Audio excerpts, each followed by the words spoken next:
हे दोस्तों, हम सब जानते हैं कि हमारा सूरज यानी सन सोलर सिस्टम के सेंटर में होता है और सभी प्लैनेट्स इसके सर्कल में अपनी एक ऑर्बिट में घूमते हैं। स्टार्स, सन और इनकी ग्रेविटी से इनके आसपास घूमने वाले सभी planets, dwarf planets, moon, asteroid, comets etcetera सभी सोलर सिस्टम का हिस्सा माने जाते हैं। इस वीडियो में मैं आपको अपने सोलर सिस्टम में गिने जाने वाले सभी प्लैनेट्स के बारे में बताऊंगा। जब हम छोटे थे तब हमें ऐसा सिखाया गया था कि सोलर सिस्टम में 9 प्लैनेट्स होते हैं, लेकिन दोस्तों उस वक्त जो 9th प्लैनेट था जिसका नाम था प्लूटो, उसे 2006 में यानी 2006 में प्लैनेट की कैटेगरी से हटाकर ड्वार्फ प्लैनेट की कैटेगरी में डाल दिया गया था और इसकी वजह से अभी सिर्फ 8 प्लैनेट ही हैं और इसलिए इस वीडियो में हम उन सभी 8 प्लैनेट्स के नाम और इन्फॉर्मेशन के बारे में जानेंगे, वो भी हिंदी और इंग्लिश दोनों में। So let's begin. सबसे पहला प्लैनेट जो है वो है ये। इसे हिंदी में बुध ग्रह कहते हैं और इंग्लिश में मर्क्यूरी कहते हैं। ये प्लैनेट सन के सबसे ज़्यादा करीब है और इसलिए बहुत गर्म रहता है और ये प्लैनेट सोलर सिस्टम का सबसे छोटा प्लैनेट भी है। दूसरा प्लैनेट है ये।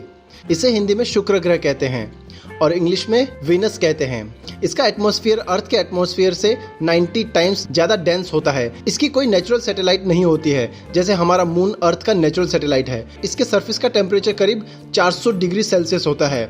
इंडिया में हॉटेस्ट टेम्परेचर समर में मैक्सिमम 52 से 53 या 4 डिग्री सेल्सियस होता है। तो सोचिए 400 डिग्री कितना होगा, इसलिए वहाँ कोई ह्यूमन लाइफ एग्जिस्ट नहीं कर सकती।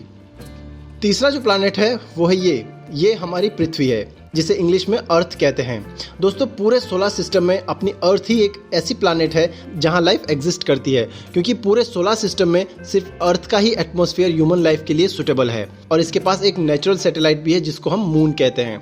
जी हाँ दोस्तों, मून अर्थ का नेचुरल सैटेलाइट है। जी हाँ दोस्तों, आर्टिफिशियल सैटेलाइट तो हम लोगों ने बहुत भेजे हैं, लेकिन जो नेचुरल सैटेलाइट है यानी हमारी धरती पे सिर्फ एक ही है। चौथा प्लैनेट है ये। इसे हिंदी में मंगल ग्रह कहते हैं और इंग्लिश में मार्स कहते हैं। ये अर्थ और विनस प्लैनेट से छोटा है। इस प्लैनेट पे कार्बन डाइऑक्साइड बहुत ज़्यादा है। इसका कलर रेड है जो इसकी मिट्टी में होने वाले बहुत ज़्यादा आयरन ऑक्साइड की वजह से होता है। और आप सबको पता ही होगा कि एक बहुत बड़े एंटरप्रेन्योर है जिसका नाम है एलॉन मस्क। वो उनकी कंपनी स्पेसएक्स से लोगों को इस मार्स पर एक कॉलोनी एस्टेब्लिश करने का प्लान कर रहे हैं। उम्मीद करता है वो उनके मिशन में सक्सेसफुल हों। पांचवा प्लैनेट है ये। इसे हिंदी में बृहस्पति ग्रह कहते हैं और इंग्लिश में जुपिटर कहते हैं। इस प्लैनेट पे हाइड्रोजन और हीलियम सबसे ज्यादा होता है और जिस तरह अर्थ के पास मून के रूप में सिर्फ एक नेचुरल सैटेलाइट है, उसी तरह जुपिटर के पास 79 नेचुरल सैटेलाइट्स है और 79 सैटेलाइट्स में से इसकी सबसे बड़ी सैटेलाइट का नाम है गैनीमेड, जो कि मरकरी प्लैनेट से भी बड़ी है। छठा प्लैनेट है ये। इसे हिंदी में शनि ग्रह कहते हैं और इंग्लिश में सैटर्न कहते हैं।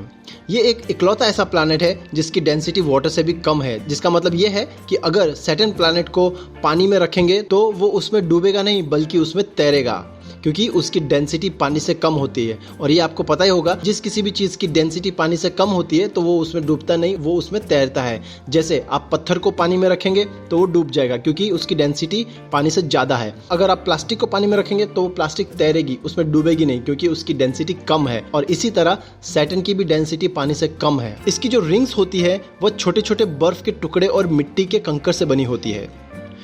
सातवां प्लैनेट है ये। इसे हिंदी में अरुण ग्रह कहते हैं और इंग्लिश में यूरेनस कहते हैं और ये सन से दूर होने की वजह से बहुत ठंडा होता है, जिसकी वजह से ये स्पेस में बहुत कम हीट रिलीज करता है। इसके पास इसकी खुद की 27 नेचुरल सैटेलाइट्स होती है। जी हाँ दोस्तों, जिस तरह से हमारे पास मून एक इकलौता नेचुरल सैटेलाइट है, उसी तरह से इसके पास 27 नेचुरल सैटेलाइट्स है। और सोलर सिस्टम का जो आखिरी प्लैनेट है वो है ये। इसे हिंदी में वरुण ग्रह कहते हैं और इंग्लिश में नेपच्यून कहते हैं। ये यूरेनस प्लैनेट से थोड़ा छोटा है लेकिन उससे हैवी है और इसके पास उसके खुद के 14 नेचुरल सैटेलाइट्स हैं और इसकी सबसे बड़ी सैटेलाइट का नाम है ट्राइटॉन।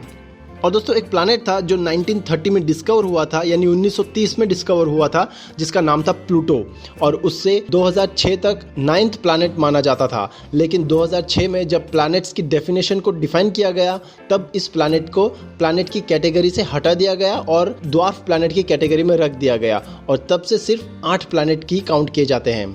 तो दोस्तों इस वीडियो में मैंने आपको सभी 8 प्लैनेट्स के नाम बताए हैं, वो भी हिंदी और इंग्लिश दोनों में, और उनकी इन्फॉर्मेशन के साथ।